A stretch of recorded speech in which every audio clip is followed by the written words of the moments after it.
श्रीमन्नारायण नारायण हरि हरि, भजवन नारायण नारायण हरि हरि।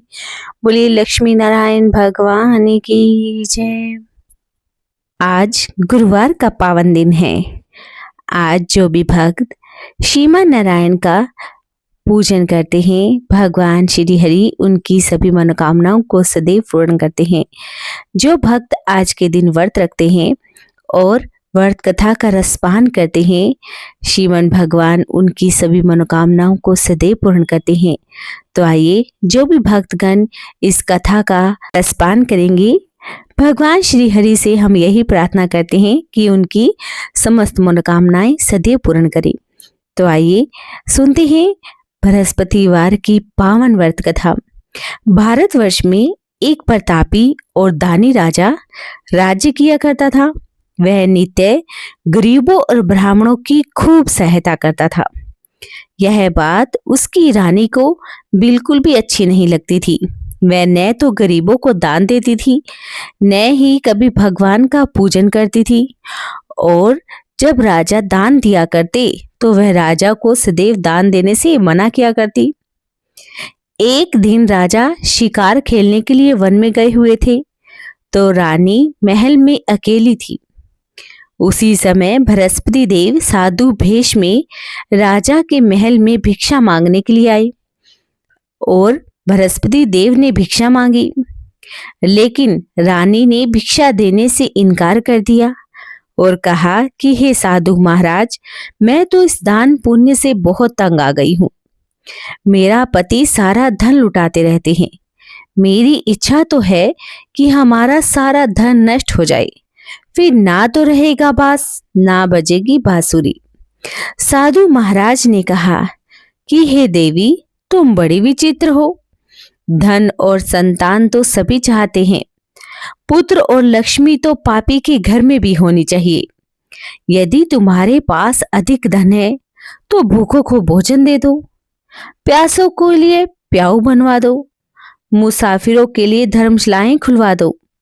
जो निर्धन अपनी कुंवारी कन्याओं का विवाह नहीं करवा सकते, उनका तुम विवाह करवा दो।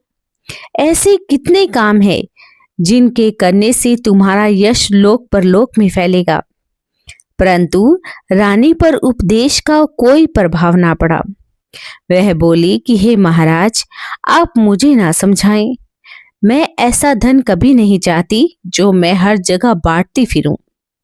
साधु महाराज ने कहा कि यदि तुम्हारी ऐसी ही इच्छा है तो तथास्तु।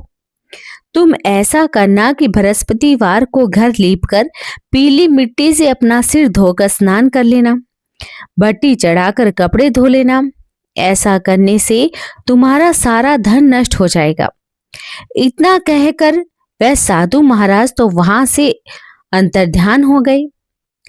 साधु के अनुसार कई बातों को पूरा करते हुए रानी को केवल 3 बृहस्पतिवार ही बीते थे कि उसकी सारी धन संपत्ति नष्ट हो गई। भोजन के लिए अब राजा का परिवार तरसने लग गया। तब एक दिन राजा ने रानी से कहा कि हे रानी, तुम यहीं पर रहो, मैं दूसरे देश को जाता हूँ, क्योंकि यहाँ पर तो मुझे सभी लोग जानते हैं। इसीलिए मैं यहाँ पर कोई छोटा कार्य कर नहीं सकता। ऐसा कहकर राजा तो प्रदेश को चले गए। वहां वह जंगल से लकड़ियां काट कर लाते और शहर में बेचते। इस तरह वे अपना जीवन व्यतीत करने लगे। इधर राजा के प्रदेश जाते ही रानी और दासी बड़ी दुखी रहने लगी। जब एक बार दासी और रानी को 7 दिन तक बिना भोजन के रहना पड़ा, तो रानी ने अपनी दासी से कहा कि हे दासी, पास के ही नगर में मेरी बहन रहती है, वह तो बहुत धनवान है। तू उसके पास जा और उससे कुछ ले आ, ताकि थोड़े दिन गुजर बसर हो जाए। दासी रानी की बहन के पास चली गई। उस दिन गुरुवार का दिन था। रानी की बहन उस समय भगवान बृहस्पति देव की कथा सुन रही थी। दासी ने रानी की बहन को अपनी रानी का संदेश दिया, लेकिन रानी की बड़ी बहन ने कोई उत्तर नहीं दिया। जब दासी को रानी की बहन से कोई उत्तर नहीं मिला तो वह बड़ी दुखी हुई। उसे बड़ा क्रोध भी आने लगा। दासी ने वापस आकर रानी को सारी बात बता दी। सुनकर रानी ने ही अपने ही भाग्य को कोसने लगी।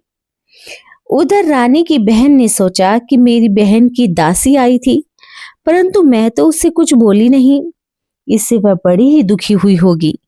कथा सुनकर और पूजन समाप्त करके वह अपनी बहन के घर आई और कहने लगी कि ये बहन, मैं भगवान बृहस्पति देव का व्रत कर रही थी। तुम्हारी दासी मेरे घर पर आई थी, लेकिन जब तक कथा होती है तब तक मैं न तो बीच में उठती हूँ न ही बोलती हूँ, इसीलिए मैं कुछ नहीं बोली। कहो तुम्हारी दासी क्यों आई थी? रानी बोली कि बहन, मैं तुमसे अब क्या ही छुपाऊं, हमारे घर में खाने तक को अनाज नहीं। ऐसा कहते कहते रानी की आंखें भर आई। उसने दासी समेत पिछले 7 दिन तक भूखे रहने की बात अपनी बहन को सुना दी। रानी की बहन बोली कि देखो बहन, भगवान बृहस्पति देव सबकी मनोकामनाओं को सदैव पूर्ण करते हैं। देखो, शायद तुम्हारे घर में भी अनाज रखा हो। पहले तो रानी को विश्वास नहीं हुआ, पर बहन के आग्रह करने पर उसने अपनी दासी को अंदर भेजा तो सचमुच अनाज से भरा हुआ एक घड़ा मिल गया। यह देखकर दासी को बड़ी हैरानी हुई। दासी रानी से कहने लगी कि हे रानी, जब हमको भोजन नहीं मिलता था तब भी तो हम व्रत ही किया करते थे, इसीलिए क्यों न इनसे व्रत और कथा की विधि ही पूछ ली जाए ताकि हम भी व्रत कर ले। तब रानी ने अपनी बहन से भगवान बृहस्पति देव व्रत के बारे में पूछा। उसकी बहन ने बताया कि बृहस्पतिवार के व्रत में चने की दाल और मुनक्का से भगवान विष्णु का केले की जड़ में पूजन करें, दीपक जला ले, व्रत कथा सुने, पीला भोजन ही करे। इससे भगवान बृहस्पति देव अत्यधिक प्रसन्न होते हैं। व्रत और पूजन विधि बताकर रानी की बहन तो अपने घर को लौट आई। 7 दिन के बाद जब गुरुवार का दिन आया तो रानी और दासी ने व्रत रखा। गुड़साल में जाकर चना और गुड़ लेकर भी आ गई। फिर उससे केले की जड़ और भगवान विष्णु का पूजन भी किया। अब पीला भोजन कहाँ से लाए, इस बात को लेकर दोनों बड़ी ही दुखी थी। क्योंकि उन्होंने व्रत रखा था, इसीलिए भगवान बृहस्पति देव उनसे प्रसन्न थे। इसीलिए वे एक साधारण व्यक्ति का रूप धारण करके 2 थालों में पीला सुंदर भोजन दासी को दे गए। भोजन पाकर दासी बड़ी खुश हुई और फिर रानी के साथ मिलकर उसने भोजन खाया। उसके बाद वे सभी गुरुवार को व्रत करने लगे और पूजन करने लगे। भगवान बृहस्पति देव की अनुकंपा से उनके पास फिर से सारी धन संपत्ति आ गई, परंतु रानी फिर से पहले की तरह ही आलस करने लगी। तब उसकी दासी बोली कि देखो रानी, पहले भी तुम्हें इसी प्रकार आलस होता था, तुम्हें धन रखने में कष्ट होता था, इस कारण सारा धन हमारा नष्ट हो गया, और अब जब भगवान बृहस्पति देव की कृपा से हमें यह धन मिला है तो तुम फिर से आलस करती हो। रानी को समझाते हुए दासी कहती हैं कि बड़ी मुसीबतों के बाद हमने ये धन पाया है, इसीलिए हमें दान पुण्य करने चाहिए, भूखे मनुष्यों को भोजन कराना चाहिए, धन को शुभ कार्यों में खर्च करना चाहिए, जिससे तुम्हारे कुल का यश बढ़ेगा, स्वर्ग की प्राप्ति होगी, पितर प्रसन्न होंगे। दासी की बात मानकर रानी अपना धन शुभ कार्यों में खर्च करने लगी, जिससे पूरे नगर में उसका यश फैलने लगा। उधर एक दिन जब राजा दुखी होकर जंगल में एक पेड़ के नीचे आसन जमाकर बैठ गया, वह अपनी दशा को याद करके व्याकुल होने लगा। बृहस्पतिवार का दिन था। उसने देखा कि एक निर्जीव वन में एक साधु महाराज प्रकट हुए हैं। वह साधु नहीं, साधु के भेष में भगवान बृहस्पति देवता ही थे। लकड़हारे के सामने आकर बोले कि हे लकड़हारे, इस सुनसान जंगल में तू चिंता मगन क्यों बैठा है? लकड़हारे ने दोनों हाथ जोड़कर प्रणाम किया और उत्तर भी दिया कि हे महात्मा जी, आप तो सब कुछ जानते हैं, मैं आपसे क्या ही कहूँ। यह कहकर वह रोने लगा और साधु को अपनी सारी बात बता दी। महात्मा जी ने कहा कि तुम्हारी स्त्री ने बृहस्पतिवार के दिन भगवान बृहस्पति देव का निरादर किया है, जिसके कारण रुष्ट होकर उन्होंने तुम्हारी यह दशा कर दी है। अब तुम चिंता को दूर करके मेरे कहने पर चलो तो तेरे सारे कष्ट दूर हो जाएंगे और भगवान पहले से भी अधिक धन संपत्ति भी देंगे। तुम बृहस्पतिवार के दिन कथा किया करो। 2 पैसे की चना मुनक्का लाकर उसका प्रसाद बनाओ और शुद्ध जल से लोटे में शक्कर मिलाकर अमृत तैयार करो। कथा के पश्चात अपने सारे परिवार और सुनने वाले प्रेमियों में अमृत व प्रसाद बांटकर खुद भी ग्रहण करो। ऐसा करने से भगवान तुम्हारी सभी मनोकामनाओं को पूर्ण करेंगे। साधु के ऐसे वचन को सुनकर लकड़हारा बोला कि हे प्रभु, मुझे लकड़ियां बेचकर इतना पैसा नहीं मिलता जिससे मैं भोजन के बाद कुछ बचा भी सकूं। मैंने रात में अपनी स्त्री को व्याकुल देखा है। मेरे पास कुछ भी नहीं है जिससे मैं उसकी खबर मांग सकूं। साधु ने कहा कि हे लकड़हारे, तुम किसी बात की अब चिंता ही ना करो। बृहस्पतिवार के दिन तुम रोजाना की तरह ही जंगल से लकड़ियां काटकर शहर में बेचने के लिए जाओ। तुमको रोज से दुगना धन प्राप्त होगा, जिससे तुम भली भांति भोजन भी कर लोगे और भगवान बृहस्पति देव की पूजा का सामान भी ले आओगे। इतना कहकर वह साधु महाराज तो वहां से अंतर्ध्यान हो गए। धीरे धीरे समय व्यतीत होने पर फिर बृहस्पतिवार का दिन आ गया। लकड़हारा जंगल से लकड़ियां काट कर किसी शहर में बेचने के लिए गया। उसे उस दिन और दिन से अधिक पैसा मिला। राजा ने चना गुड़ लाकर गुरुवार का व्रत किया। उस दिन से उसके सारे क्लेश ही दूर हो गए। परंतु जब दोबारा गुरुवार का दिन आ गया तो वह बृहस्पतिवार का व्रत करना तो भूल ही गया। इस कारण भगवान बृहस्पति देवता नाराज हो गए। उस दिन उस नगर के राजा ने विशाल यज्ञ का आयोजन किया। शहर में यह घोषणा भी करवाई कि कोई भी मनुष्य अपने घर में भोजन ना बनाए, न ही कोई आग जलाए। समस्त लोग मेरे घर पर भोजन करने आए और इस आज्ञा को जो नहीं मानेगा उसे फांसी की सजा दे दी जाएगी। इस तरह की घोषणा पूरे नगर में करवा दी गई। राजा की आज्ञा के अनुसार शहर के सभी लोग भोजन करने गए, लेकिन लकड़हारा कुछ देर से पहुंचा। इसीलिए राजा उसको साथ अपने घर पर लिवा लाए और ले जाकर भोजन कराने लगे। तो रानी की दृष्टि उस खुट्टी पर पड़ी जिस पर उसका हार लटका हुआ था। रानी को वह हार दिखाई नहीं दिया। रानी ने अब सोचा कि मेरा हार तो इसी मनुष्य ने ही चुराया है, और उसी समय सिपाहियों को बुलाकर उसे कारागार में डलवा दिया गया। जब लकड़हारा कारागार में पड़ गया और बहुत दुखी होकर विचार करने लगा कि न जाने कौन से पूर्व जन्म के कर्म से मुझे यह दुख प्राप्त हुआ है, और उसी साधु महाराज को याद भी करने लगा जो उसे जंगल में मिले थे। उसी समय तत्काल भगवान बृहस्पति देव साधु के रूप में प्रकट हो गए और उसकी दशा को देखकर कहने लगी कि अरे मूर्ख, तूने भगवान बृहस्पति देव की कथा नहीं करी, इस कारण तुझे ये दुख प्राप्त हुआ है। अब तू चिंता मत कर। बृहस्पतिवार के दिन कारागार के दरवाजे पर तुझे 4 पैसे पड़े हुए मिलेंगे। उनसे तू भगवान बृहस्पति देव की पूजा करना। ऐसा करने से तेरा सारा कष्ट दूर हो जाएगा। बृहस्पतिवार के दिन उसे 4 पैसे भी मिले।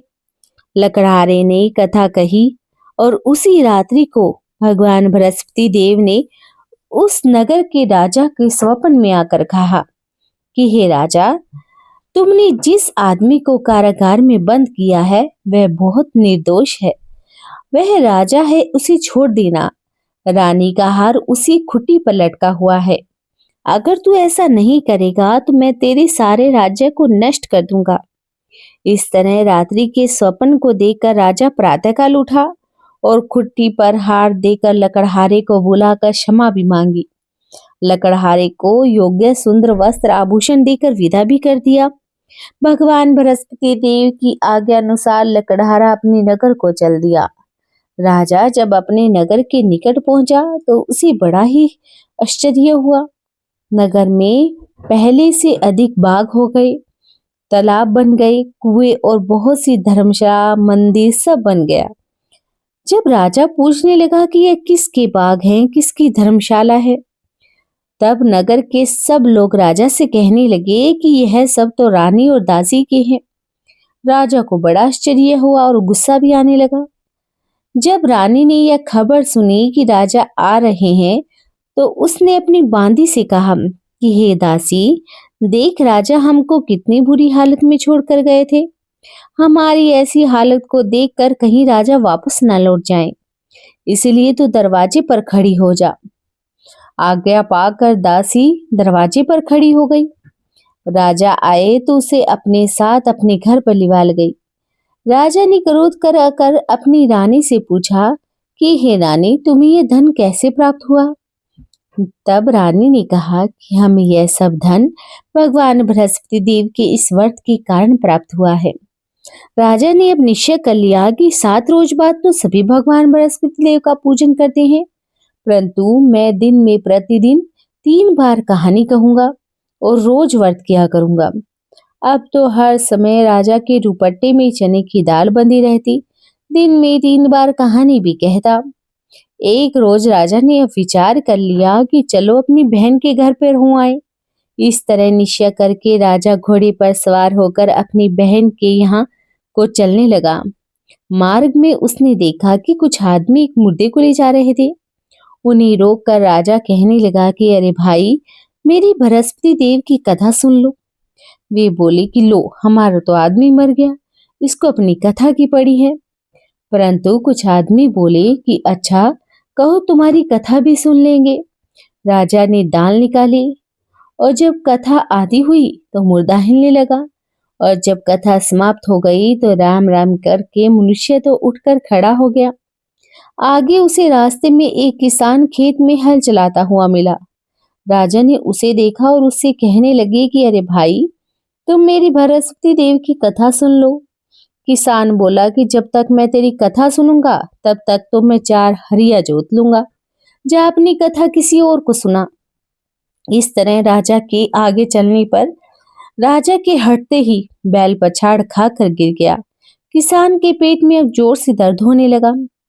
उसी समय उसकी माँ रोटी लेकर आई। उसने जब यह देखा तो अपने बेटे से सारा हाल पूछा। बेटे ने सारा हाल अपनी माँ को बताया।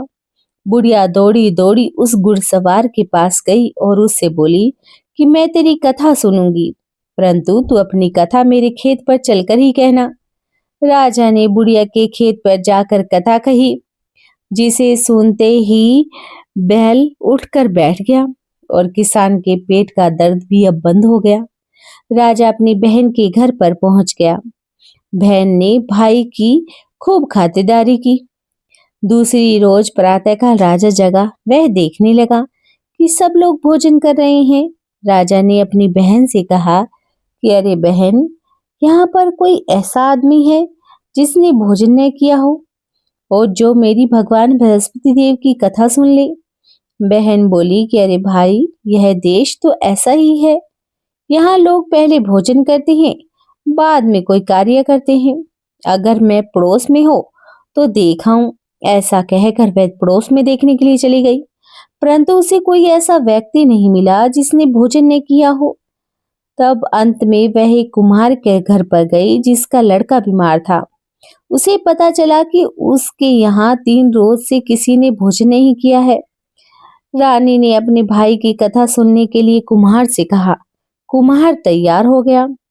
राजा ने जाकर भगवान बृहस्पति देव की कथा कही, जिसको सुनकर उसका लड़का बिल्कुल ठीक हो गया। अब तो राजा की बहुत प्रशंसा होने लगी। जब एक रोज राजा ने अपनी बहन से कहा कि अरे बहन, हम अपने घर को जाएंगे, तुम भी मेरे साथ चलो। राजा की बहन ने अपनी सास से पूछा। सास ने कहा कि हाँ चली जा, परंतु अपने लड़कों को मत लेकर जाना, क्योंकि तेरे भाई के घर में कोई औलाद नहीं है। बहन ने अपने भाई से कहा कि भैया, मैं तो चलूंगी पर कोई बालक नहीं जाएगा। राजा बोला कि जब कोई बालक ही नहीं चलेगा तब तुम भी जाकर क्या ही करोगी। बड़े दुखी मन से राजा अपने नगर को लौट गया। राजा ने अपनी रानी से कहा कि हम निर्वंशी हैं, हमारा मुख देखने का कोई धर्म नहीं, और उसने भोजन भी नहीं किया। रानी बोली कि हे प्रभु, भगवान बृहस्पति देव ने हमें सब कुछ तो दिया है, वह हमें अब औलाद भी अवश्य ही देंगे। उसी रात को बृहस्पति देव ने राजा के स्वप्न में आकर कहा कि हे राजा, उठ, सभी सोच चिंता त्याग दे, तेरी रानी गर्भ से है। राजा यह बात सुनकर बड़ा खुश हुआ और 9वें महीने में उसके गर्भ से एक सुंदर पुत्र पैदा हुआ। अब राजा बोला कि हे रानी, स्त्री बिना भोजन के रह सकती है पर बिना कहीं नहीं रह सकती, और जब मेरी बहन आए तो तुम मुझसे कुछ मत कहना। रानी ने सुनकर हाँ तो कर दी। जब राजा की बहन ने यह शुभ समाचार सुना तो वह बड़ी खुश हुई और बधाई लेकर अपने भाई के घर पर आ गई। तभी रानी ने कह डाला कि घोड़ा चढ़कर तो आई नहीं, गधा चढ़ी आई। राजा की बहन बोली कि भाभी, मैं इस प्रकार ना कहती तो तुम्हें संतान कैसे प्राप्त होती। भगवान बृहस्पति देव तो ऐसे ही हैं, जैसी जिसके मन में कामनाएं होती हैं सभी को पूर्ण करते हैं। जो सद्भावना पूर्वक भगवान बृहस्पति देव का व्रत करता है, व्रत कथा पढ़ता है अथवा सुनता है, दूसरों को सुनाता है, भगवान बृहस्पति देव उनकी सभी मनोकामनाओं को सदैव पूर्ण करते हैं। भगवान बृहस्पति देव उनकी सदैव रक्षा करते हैं। और जो कोई भी संसार में सद्भावना से भगवान का पूजन करता है, व्रत करता है, सच्चे हृदय से भगवान को याद करता है, तो उनकी सभी मनोकामनाएं पूर्ण होती हैं। जैसी सच्ची भावना से रानी और राजा ने उनकी कथा का गुणगान किया तो उनकी सारी इच्छाएं भगवान बृहस्पति देव ने पूर्ण की। इसीलिए व्रत कथा पूर्ण सुनने के बाद ही प्रसाद लेकर जाना चाहिए और हृदय से उन्हीं का मनन करते हुए जयकारा भी बोलना चाहिए। तो बोलिए भगवान बृहस्पति देव की जय हो, बोलिए विष्णु भगवान की जय हो। अगर आप भी बृहस्पतिवार के दिन व्रत रखते हैं और पूरे विधि विधान के साथ भगवान बृहस्पति देव की कथा का गुणगान करते हैं तो भगवान बृहस्पति देव सबकी मनोकामनाओं को सदैव पूर्ण करते हैं। तो एक बार प्रेम से बोलिए जय हो भगवान बृहस्पति देव की। अगर आपको हमारी इस YouTube चैनल की ये कथा पसंद आई हो तो आप चैनल को सब्सक्राइब करना बिल्कुल भी ना भूलें। वीडियो को लाइक और शेयर जरूर कर दें और कमेंट में जरूर लिखें जय हो भगवान बृहस्पति देव की। भगवान बृहस्पति देव सभी मनोकामनाओं को सदैव पूर्ण करें और सबका जीवन खुशियों से बना रहे, यही प्रार्थना करते हैं। बोलिए भगवान बृहस्पति देव की जय हो।